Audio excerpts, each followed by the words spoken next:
4th of May, Victoria Day of 2015. I saw two very important videos. One by Press Reset Earth on Press Reset Radio, and I also saw one from Jeff on Free Radio Revolution, and I'd love to give my additional thoughts on it. I think they were very important because it's addressing something that a lot of people are not quite getting the gist of, is that we got a little bit trendy in a way, okay? There's a lot of sense in the things that we make, even though they're not popular. This attracts attention from lots of different things.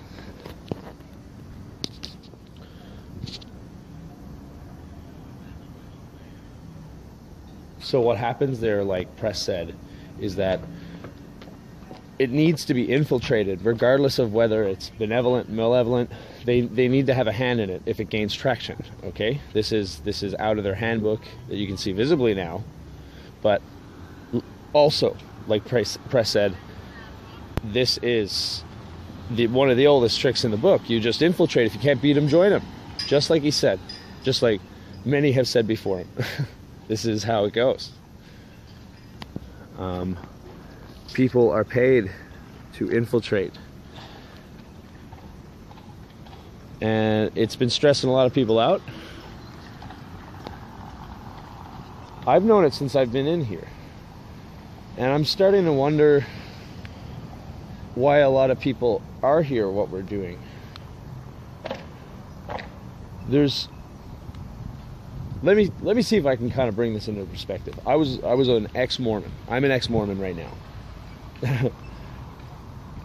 And I became a Mormon when I was 20. Never totally believed it, but I still had an element of mind control. So I have experienced it, so I know what it's like.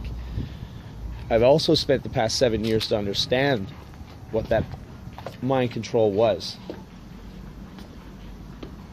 And one thing that showed to me beyond a doubt that cults are connected and they don't have to be religious, that's just one sector, is that they tell you to follow your heart. Now, when Press said that today, I understand he was not talking about the way that I am, and it's a question of semantics, which, by the way, is their most successful and efficient weapon. So when you dismiss semantics, I'm wondering why you are, especially in the sense that we are fighting a spiritual war. And this has been going on for centuries, millennia, whatever. It doesn't. Here we are in it, in our stage of it. But things don't change from hundreds of years. Tactics stay signatory because these tactics are used, or at least implemented, by people who are not looking to do good in their hearts. Most people who wake up in the morning, even people who are deep into some dark holes, they don't wake up wanting to do bad in their heart. But there are who will. And they have been planted into anything that gains any type of traction. So we cannot become complacent to that. When you say, as a Mormon, they have Fast Sunday, and they all go up onto the altar, pretty much, usually the younger people, but then the older people come up, especially if there's not many people going up, so they start into the crowd, and they give their testimony. They bear their testimony, okay? And this is something they do in the first Sunday of every month. And they will always tell you that they know the church is true. This is something many people say. Okay? Even Christians, which they should not be. I can maybe explain that in another video. But the thing is, when you ask them why they know, what's the word? I received the testimony. Is usually what it ends up going to. You ask them, you keep digging, and that's basically what it goes down to. And how do you know that that testimony is true when you ask them that? They say that they get a burning in the bosom. Now, they don't say a feeling in the heart. Like, a burning in the bosom is around here. They usually explain it. Like, around here. They won't tell you feeling in the heart. They won't tell you gut feeling. They won't tell you any of this stuff. Because they know better. These people who are looking to deceive have read their spiritual manual before they go to deceive others. And they try and manipulate it. And they try to impersonate other things. And then they dilute it with semantics. Press was not doing that. I'm not saying that at all. I love Press. He is one of my favorite channels out there on YouTube. He's amazing. It's not what I'm saying. I agree with everything that he said, including the part where he's saying listen to your heart, because what he's saying is, if you go in this life having people affect you to the amount that I've seen and many of us have seen in this group, whatever, then you're not ready to handle entering this movement. You're not ready at all. And if you can't talk the big topics, you need to get out of here.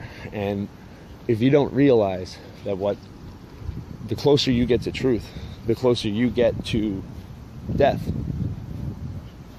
in this life, in this mortal world. Yes, if you don't understand that, you should get out. And it's not just you. It's your family. That's what they target. They'll target anything that will try and make you feel that you have no power. If you are well researched, you will understand these tactics. But if you're going by your heart works so well for us when we're feeling like we're making great judgment. But how quickly do we fail? Sometimes it's unbelievable. How quickly we fail. How quickly we have someone hurt us so bad that our heart is broken. What does that word come from? The word heart. The way that we use it comes from the Greek, and they got that from many other people before them. It goes back to the Babylonians, and it's your mind. It's your, not mind, body, and spirit. It's like how the mind turns a thought into action, how it takes what you intake and then your opinions, your being, your essence turns that into an action. That's what they say by your heart. If you follow yourself, how many of you people can say that you've made perfect decisions over your life? And what happens here is that you start hurting others. If you start listening to your heart in this way, when shit hits the fan, you're not ready to help anybody else but yourself, because you've always been looking on the inside. Look inside your heart is everywhere. That is the signature sign of a cult. You will find that in every single cult out there. That is their essence of what they believe. That's how they back up what they believe. That's their circular reasoning.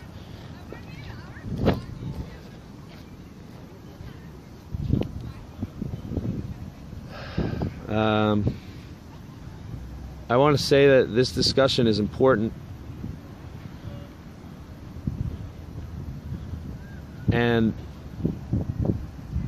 People need to start realizing real quick, because the sun she's setting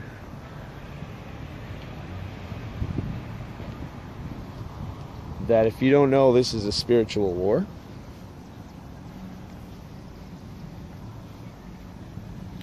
then you're not in the real game. And if you think you know the game, I hate to use DMX, but if you think you know, I don't think you know. I don't think you know at all, because this gets deep and it's not what people expect at first. I was one of the luckier ones that I had been studying mind control for a lot longer than before I was in this group. And what comes from this group think, following your heart, you think that you're an individual, but you are what you don't see. That's the thing. We don't see all our problems. If we could see all our problems, we'd fix them, or at least do what we could. But how many times do you find out when you're very close to somebody and you rub them the wrong way, that the thing that was rubbing them the wrong way could have been something that everybody felt and they just weren't telling you, and it was just someone that actually cared about you enough to tell you that you're wrong or whatever.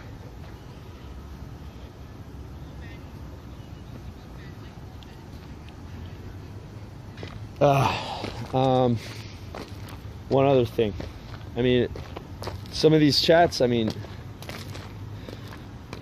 sometimes I go in and there's no, it's like the shills have completely, if there are shills, there are shills. There are. There's no doubt about it that there are people infiltrated in this group. There's no doubt about it. People that you know and you don't realize. And you know why you don't realize? Just like you don't know your own heart, and you never will know your own heart, you're never going to know the hearts of others. Never. You're never. I know people I've known people for the better part of my life. And at the end of the day, I don't know what they're going to do. I don't know when shit hits the fan, because I'm not them. I don't know what I'm going to do sometimes when shit hits the fan. You know? None of us do. No one does. If anybody wants to tell you that, I would start questioning what they know. At least questioning. I'm not saying they're wrong. Maybe they are. Maybe they're completely enlightened. Right? These people who called themselves enlightened long ago and taught you these things, they thought that mercury and sulfur were the first two elements, the prima materia, along with other things, and salt, which turned out not to even be a salt. You know, these guys are not enlightened. They just shove it in your face, and they say that they think that yours is better, or that theirs is better than yours. That whatever you have, they got one up on you. It's bullshit. It's bullshit. But we gotta start learning things. I was in a chat one time, and we were talking about, it was being sick of talking about Saturn, and I couldn't get one piece of information out of them other than that it was a planet, and that there were some colors involved with it. We've been talking about Saturn for a year, almost a year, since that went mainstream. Can anybody here tell me that, you know, that it was a Roman god taken from Cronus, the Greek one, which comes from so many other, how many names can you think of? What is it associated with? Why do they worship Saturn? Why? For what cause? What do they believe it's going to do? Why is nobody looking into this? Why are we all talking about shills? I understand part of the, you know, that don't allow these people that are trying to interrupt you working on this and researching to get in your way. Don't allow them to do that. But at the same time, like, don't harden your heart. Don't think that your heart is greater than others, because that's what every cult in the world says. That's what every cult in the world says. Just saying. Every cult in the world, for the greater good, right? Well, take a look into what that means. It's your will. It's your will. They're saying that their heart is more important than yours. And when you say listen to your heart, it doesn't take long before you start saying it too. It's been the Auto Expositor.